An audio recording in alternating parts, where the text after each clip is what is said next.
Garry Hassell, 6 months on the RMT executive this year,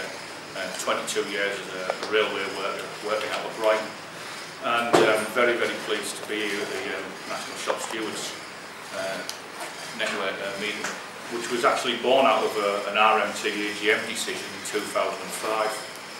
and so I think consistently we play a role within the RMT in trying to realign, reinvigorate, and organise our communities and the political landscape throughout these islands that we live in. In the early part of March,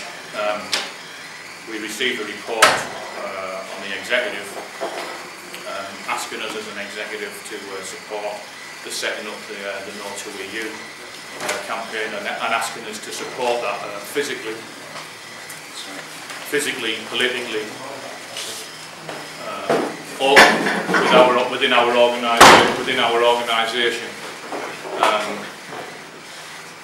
Which after some debate, there was a lengthy debate, but that was unanimously passed by our executive meeting in the early part of March. And of course, you can imagine what the initial ideas and problems that were raised about it. The biggest one, of course, being the timescale. It didn't go unnoticed that there was less than 11 weeks to go for us to organise and prepare for this national campaign. And against all the odds, despite all the odds, but thankfully to a tremendous amount of work on the ground, the organisation got set up, and within a matter of days and weeks we had the 66 candidates around the country. Every seat and every nomination place within the regions was taken by a group of people who you've got to recognise and take on board that the whole breadth and width and determination and solid political background that they came from students, from retired people, from the Indian Workers Association, from SAC workers, from trade unionists, right the way across the whole breadth of the political spectrum. And they went out, and to a woman and a man, I would declare absolutely worked their socks off and put in a tremendous shift over the following 10 weeks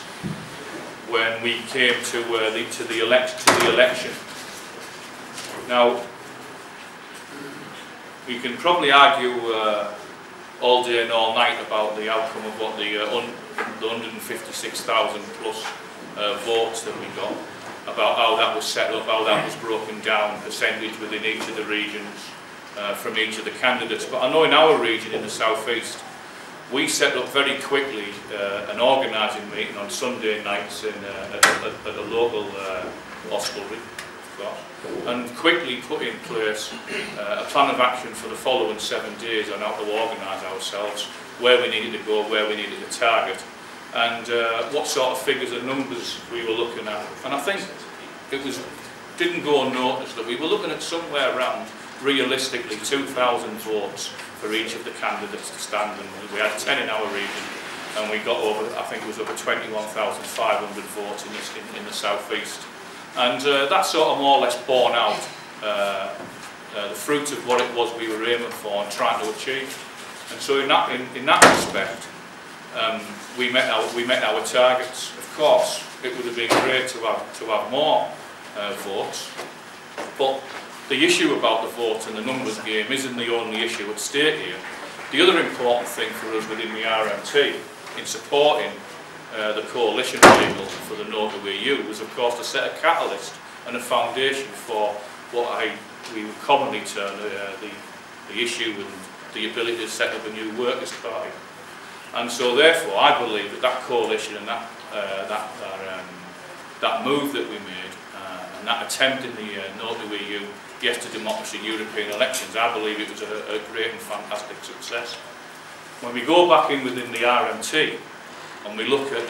what we did as an organisation about the number of branches, the number of regional councils, the number of local activists,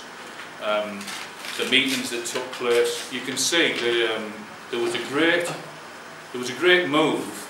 not just to support it, but also for it to become part of political education in the workplaces, in the communities, on the streets, at meetings. And indeed we were the only party, I believe, who consistently up and down the country took the message of a progressive, left-wing, international agenda and policies out onto the pavements, into the workplace, and into special meetings that were held all around the room. And the reason why I say that is I do understand that there's been some criticism of it being a national or a nationalist agenda and policy. Well, I've brought along some manifestos. People can take them away at the end and go through there and see. But you do not get that calibre of people that I spoke about earlier, with their history of what they've been doing in politics and trade unionism, standing on any platform that runs on a line of that narrow sort of nonsense that it was a nationalistic programme. The only thing that was, in terms of a national issue, was that it was the European elections in Britain, and of course we left out the 6 counties in the north of Ireland. So, what lessons were to be learned? Well, for me the lessons to be learned is that we must start earlier. That in 10-11 months' time, let me just go back, if following this meeting last year somebody had stood up and said, look, 3 weeks before we have next year's National Shop Stewards meeting, there's going to be a European election, why don't we start organising that now, and why don't we get that vehicle going, and why don't we start bringing the trade unions on board and start getting the activists and the Shop Stewards Network and so on and so forth involved, then perhaps we would have had 11.5 months to get that campaign going, and not the 11.5 weeks that we ultimately had towards the end. So one of the lessons and strategies that we have to look at this weekend, and a lesson from the No2EU, is that in 10 or 11 months' time, we're all going to be faced with a general election of one shape or form or another. And so therefore we should be going away from this weekend preparing, strategising, financing, organising, making a move towards what we're going to do in that general election. How are we going to present ourselves? And what vehicle are we going to stand on to oppose the parties that, as we've heard today, have not got our interests at heart. They haven't got our interests anywhere, never mind their heart. Right. But and are basically using the capitalist processing system to undercut us, undermine us, and make us pay for the crisis that they've created.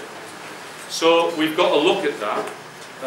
in very, very real terms about where we move forward from this week. Now, we've got an annual general meeting starting tomorrow, the RMT, and there is a 4-page statement there that's been exclusively and unilaterally agreed by the executive to be placed in front of the annual general meeting, outlining all the good work we did, outlining all the figures, the education programme, about what sponsors we've got, and about the financing in the future in order to close out the vehicle for No2EU, but maintain us as the coalition that was formed to go forward and fight on other fronts. Joe's come over from Dublin today and told us about what they've done over there. We absolutely and clearly, all of us within this Shop Stewards Network have to be looking to our brothers and sisters over there in Ireland and giving them as much support as we can, again in whatever way we're able to achieve that. And indeed there was a suggestion that we look at our own communities within Britain in order that people may have votes over in Ireland to get them information and details about what the outcome of, again,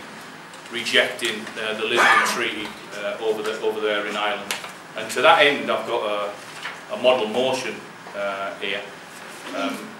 concerning a referendum on the Lisbon Treaty in Ireland that I want you to take away and look at and take to your branches and your workplaces and try and move that through.